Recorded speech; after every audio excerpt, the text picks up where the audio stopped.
Welcome, everyone, to Real Estate 360 Live. I am your host, Ryan Sloper.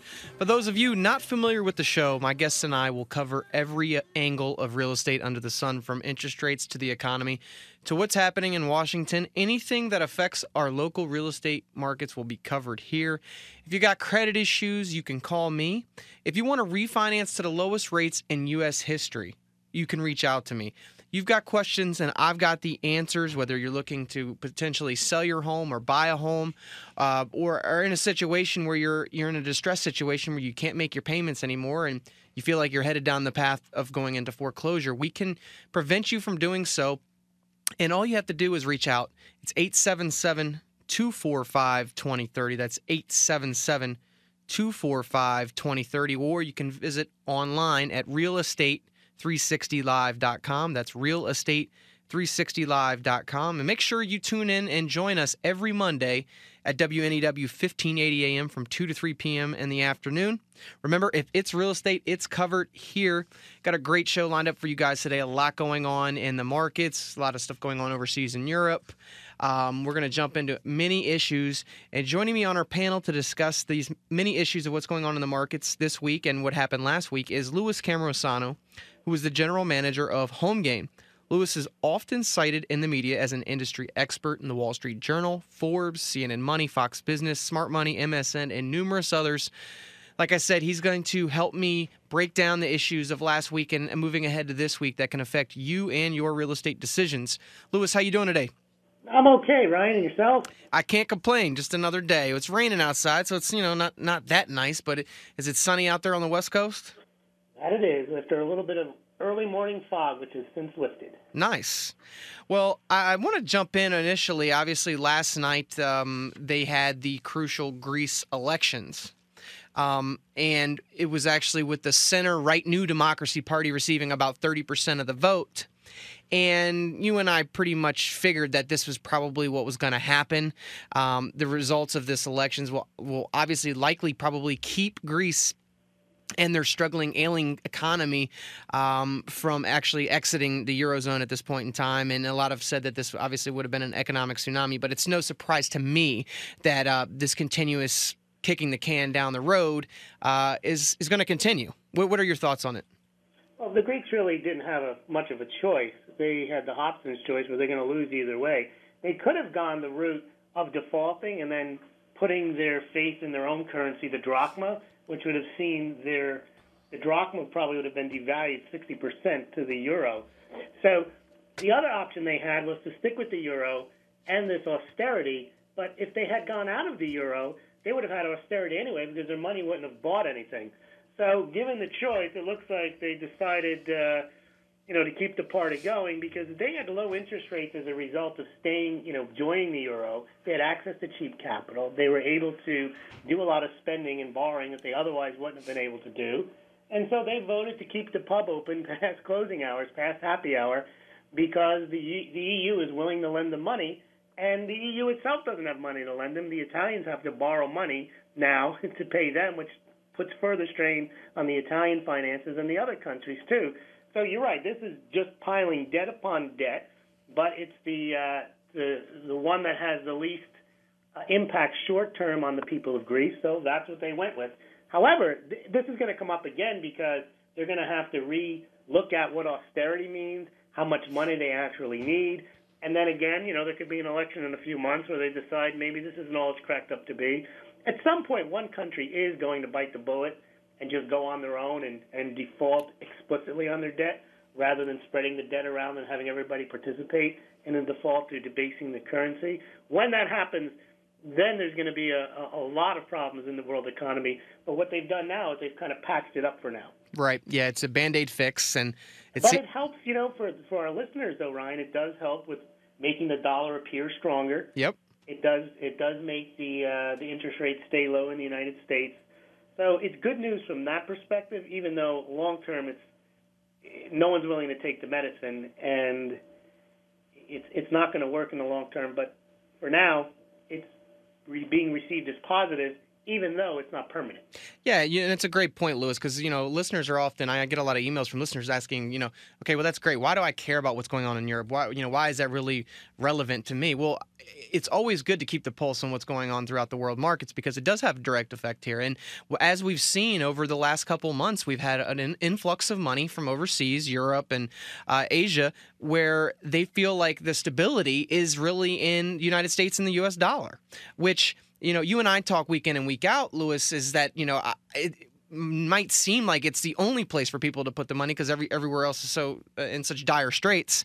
But the people that are going to benefit from that are the people that are out there right now looking to purchase their home or looking to refinance to the lowest rates in U.S. history. And like I've said, and I'll continue this to say, I'm actually amazed at where they're at right now. I mean, sub 4% interest rates. I mean, obviously, even 15-year fixes that are borderline in the high 2% range, depending upon, obviously your credit qualifications and whatnot. But it's just insane levels. And because normally, Ryan, interest rates are a function of a market which bears whatever risk the lender thinks that the creditor has. And you would think a country that owes over $14 trillion in debt would probably be not the country that you'd want to lend to, but it's the best one of all the countries out there. So the United States has these low interest rates, which are artificial because the Fed buys the debt to keep the demand there. And what's amazing to me is the fact that, that $14 trillion number, I mean, it's like it doesn't get much play in the media at all. It's kind of like, oh, that's great. It's $14 trillion. We can continue to just print more money. It'll just keep, getting a larger and larger sum. Right, but when the Greeks owe $400 billion, it's a huge deal. Yeah, and it's funny because one of the guys there, I believe it was Antonis Samaras. He was one of the leaders for the New Democracy. He said, I am relieved. I'm relieved for Greece and Europe. As soon as possible, we will form a government. New Democracy are committed to a $300 billion bailout. Well, that's great. And then that money will run out in a couple months, and you'll be right back to the same place. Yeah, it's like, you're at a bar and you're extremely drunk and say, I'm committed to doing 12 more shooters. Yeah, that's pretty much it. It's just amazing to me. I mean, that this is because we've been talking about this for months, and it's like, okay, we're just not going to really do anything, not going to do anything, and then all of a sudden, okay, we have these elections, we'll get a bailout.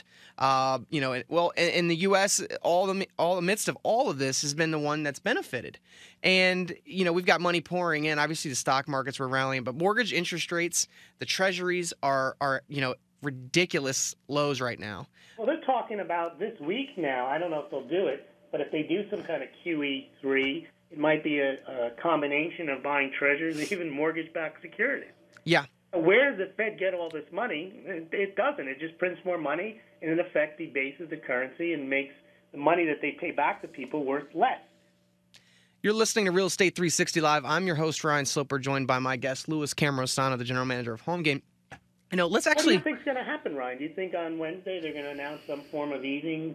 They're going to do Operation Twist, extend that. They're going to do QE. What do you think's going to happen? Yeah, I think they might do a couple things, but I definitely think that they're going to extend Operation Twist, which for those of you listening out there, what that is, it's actually labeled Operation Twist. This policy actually swaps, and originally it swapped $400 billion in short-term bonds for ones with longer durations. Now, which, by the way, were the ones that the Fed bought with money out of thin air in the first place. Exactly. So, and the whole aim of that program was to push down long-term interest rates, thereby making it cheaper for businesses to get loans and consumers to get mortgages. The only problem is, none of the businesses out there are getting any sort of loans.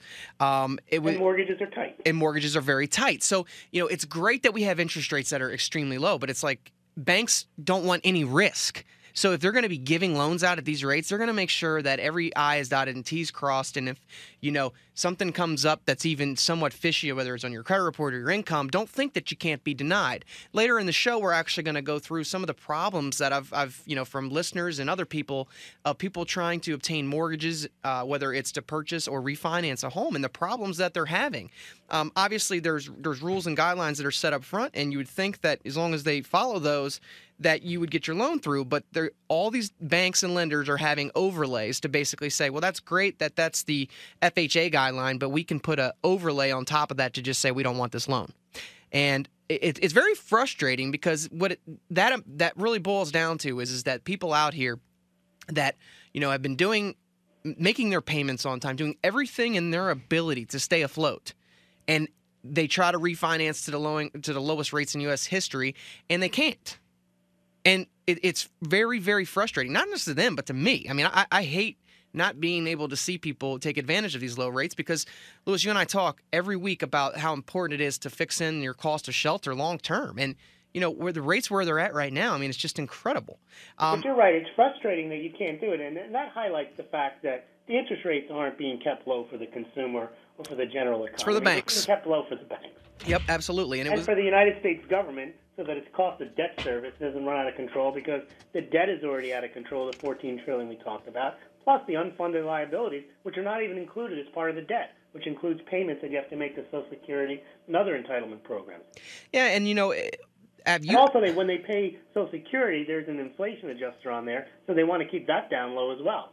Yeah, and you had sent me an article last week, I believe, too, and it was basically a report which kind of showed that the Federal Reserve provided more than $4 trillion in near zero interest loans and other help to banks and businesses whose executives served as the directors for the Federal Reserve.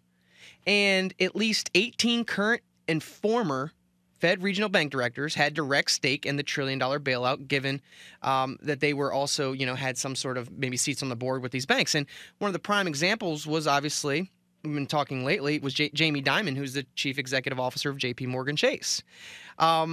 It just can't happen. You know what I mean? The Federal Reserve is no more federal than Federal Express, and there are no reserves.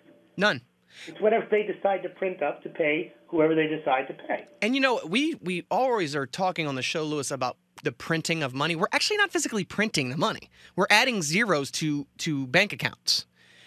There's not enough actual dollars in circulation to actually account for all the money that's actually being pushed out there to these banks via. Which is funny, and those dollars themselves have nothing behind them anyway, even if there were physical paper dollars behind the money that they're adding zeros to. Yeah, but my point is more of if everybody really wanted to see something crazy happen, if you went and everybody tried to pull all their physical dollars out of a bank and all at one time, what would happen?